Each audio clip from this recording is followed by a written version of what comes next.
So it's the middle of August and I did my last honey harvest for the season, so now I'm just prepping my bees for the wintertime.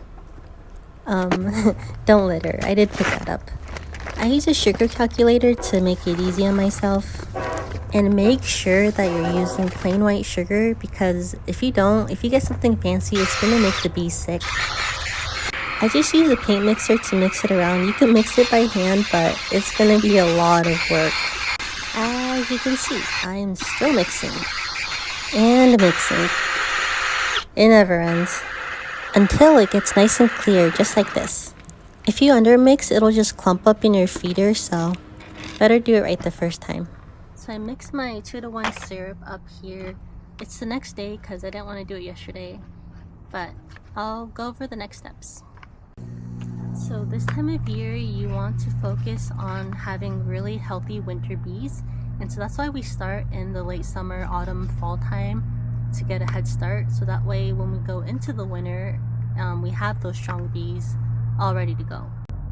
In order to do that, you want to start as early as you can. It's about mid-August here right now, and I just did my last honey harvest, so now it's time to kind of pamper the bees and let them relax and give them a good start for the winter.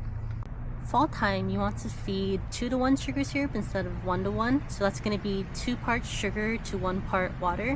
I used a 25-pound sugar bag and I got about 3.5 gallons of syrup here that I'm going to be starting off with. So to the 2-to-1 syrup mix, I'm going to be adding some liquid protein and some hive-alive. And hive-alive is a feeding stimulant. You can use other feeding stimulant brands, but I like this one because it's basically vitamins for your bees, and it's supposedly supposed to keep your sugar from going bad also. So this one here, I'm not sure all the ingredients.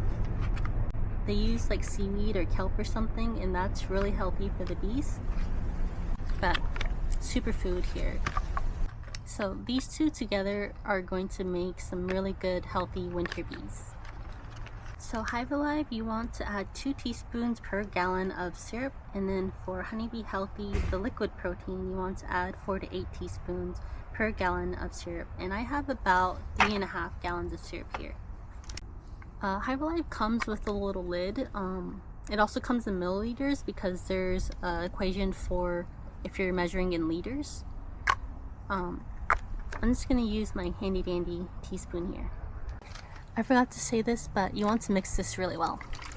A little side note here, if you use boiling water to make your syrup or you live in a really hot climate, just make sure that it's under 122 degrees before the step.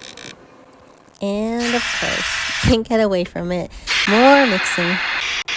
I promise, it does end eventually.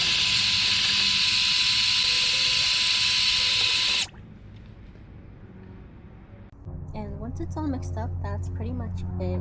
I've never had syrup go bad on me, but I also do small batches and I use enough of it,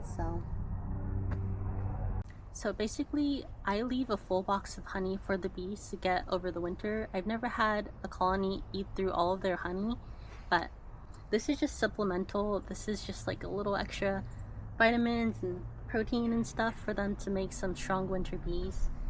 I'll show you what a pollen patty looks like, but it's basically just sugar in like a clump form. And that's emergency, so if they do happen to run out of their syrup, they have something to feed off of. Always leave enough honey for your bees. I always leave an entire box of just fully capped honey just for the bees. Here we have some milder winters, and I've never had a colony go through their entire honey before, but they have gone into this hive-alive, so they do like it. But yeah, once it gets cold enough, they're gonna stop eating that sugar syrup, and you're going to want to add something like this. This is emergency feed. The syrup that I'm making right now is going to be more of like supplemental vitamins for them to make that strong winter bee. But yeah, I hope that was helpful. Time to feed the bees.